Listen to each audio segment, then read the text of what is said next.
Yo, yo, yo, catching cryptids here. We're going to do some Topps Chrome Sam Sinclair.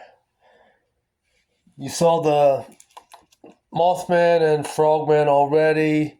Those are the two big bangers. This is okay. This is probably the third most I have to the Topps Chrome. I think it's around 100 or so Sam Sinclair's total. All right, we'll first start off with the cryptid cams.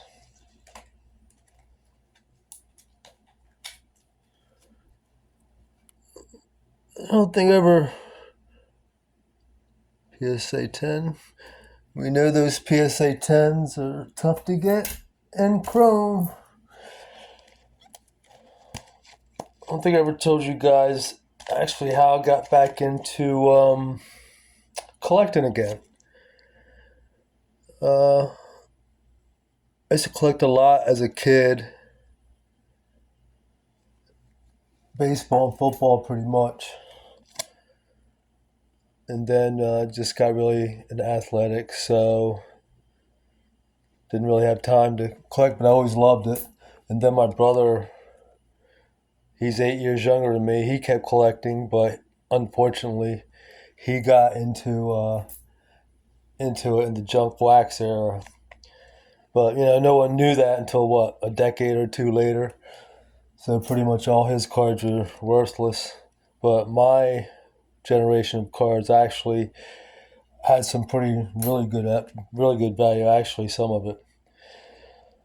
So with that being said, I mean probably 90% of all the cards I had as a kid, I either damaged or sold or traded or just, we didn't know back then, at least I didn't, the value of what they would have been. Literally 90 to 95% of my cards just got going.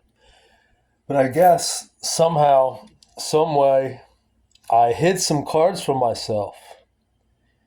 I'm talking, this had to have been in the mid 80s. And I just found them 3 years ago when we moved.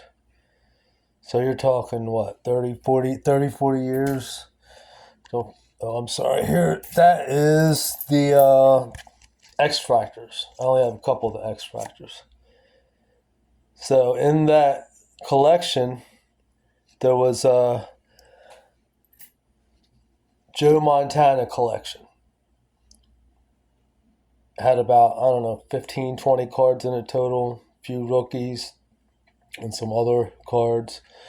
So the cards weren't in the greatest condition, but still, the collection itself it's priceless to me. So that's how I got back into the cards. And then I got actually had off some time that year. It was the year after COVID.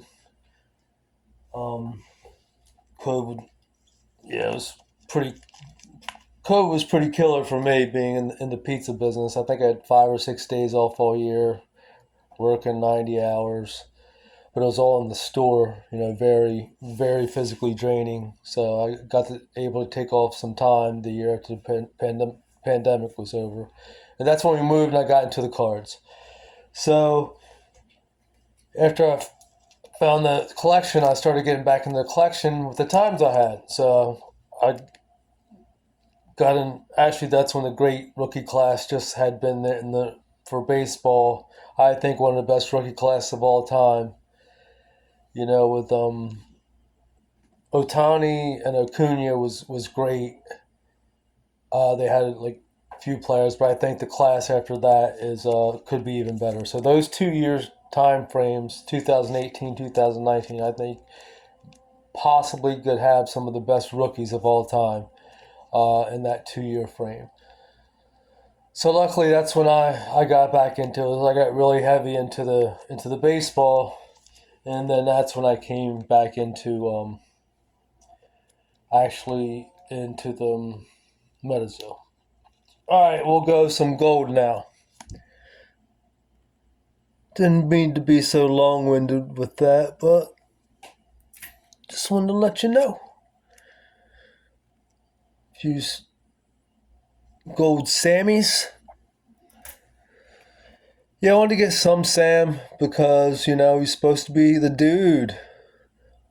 And, the book and the IP and all that stuff. So I wanted to get some of him and Indrid and Ackler, but, not as much as, I'm a cryptid guy. That's why I like cryptids. I love Bigfoot and Jersey Devil, and then I got into the other ones also. So, meant to show you the green first. Alright, what we should start doing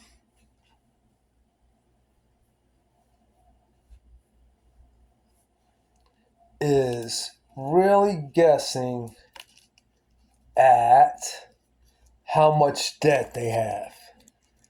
Like if it's only 1 or 2 million, you don't think Mike, I'm sorry, this is a green, PSA 10. If it's only 1 or 2 million, don't you think Mike would have that with, the supposed 50 million they did the year before? And then 10 months later saying, nah, we're broke. But anyway, that's a whole different conversation that hopefully the bankruptcy gets to the bottom of.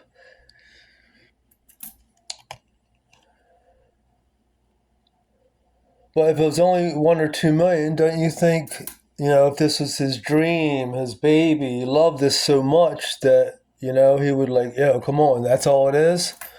Let's get this paid, let's keep this rolling, with everything going on. So that's, that leads me to think that it's a lot more than just $1 or $2 million in debt. We might be talking 3, 5, 10 million or more. Who knows what kind of debt they have. So, and that would also explain why in that proposal to sell it, they were only getting like 100 G's each and 5% ownership in that proposal, is because I would imagine, these are just my opinions, all this stuff. I would imagine that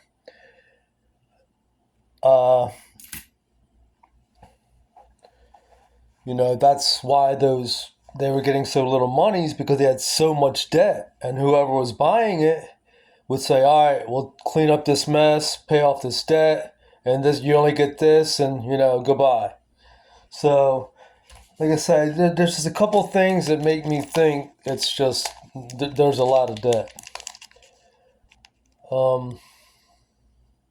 And that's also why I think that it's going to sell for millions. 2, 3, 5 million or more.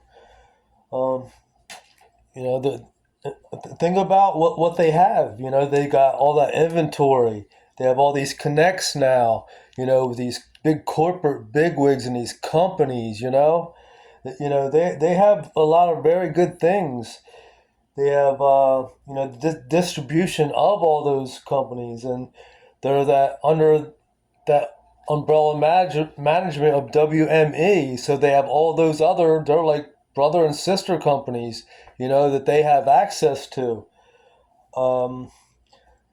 They have the online client. They have all the merchandising they've done aside from the cars and aside from the game. There's a lot of things that would be very attractive, to make this thing have some value.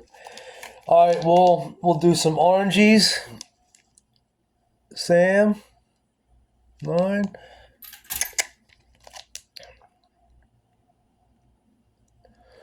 So, like I say, these are my opinions.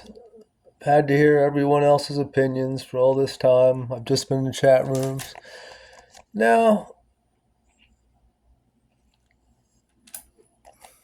I get to talk a little bit, maybe, and even if I'm not right about everything, maybe I'm right about some things, or I get someone else thinking about something and they figure it out, or, but it's important to just at least talk about it, not just,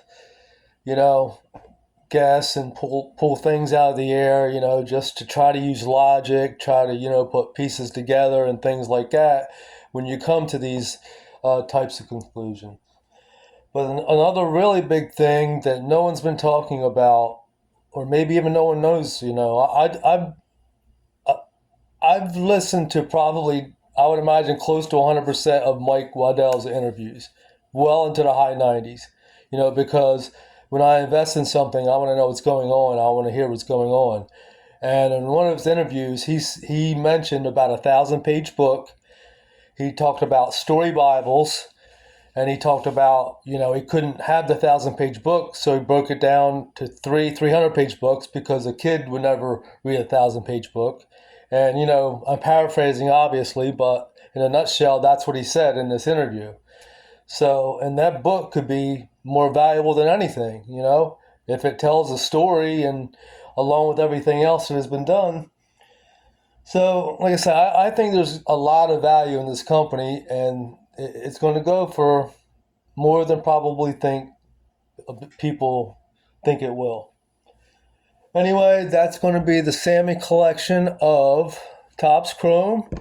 Let me give you a sweep and get y'all out of here. My peoples, my zoo bangers.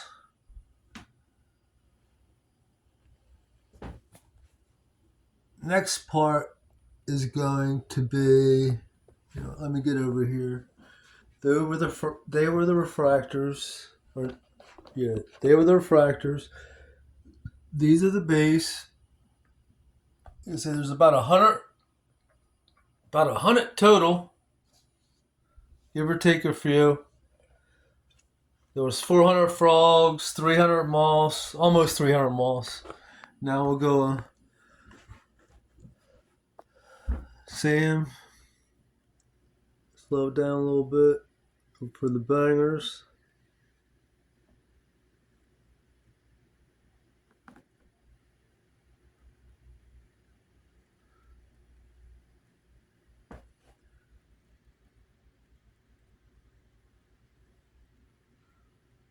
Love Topps Chrome. I love the bling, but yet these cryptic cams are freaking awesome too, and they don't bling. They just I guess they're very appealing. I don't know what it is, but everyone says the same thing, that they love the cryptic cams. But I just love the shine of the chrome.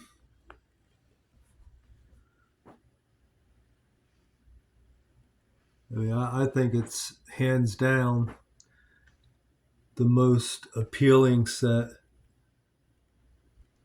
of METAZOO. That's not saying anything about their card, their quality. I think what they've done is really good also. It's just, I'm talking about just pure eye appeal.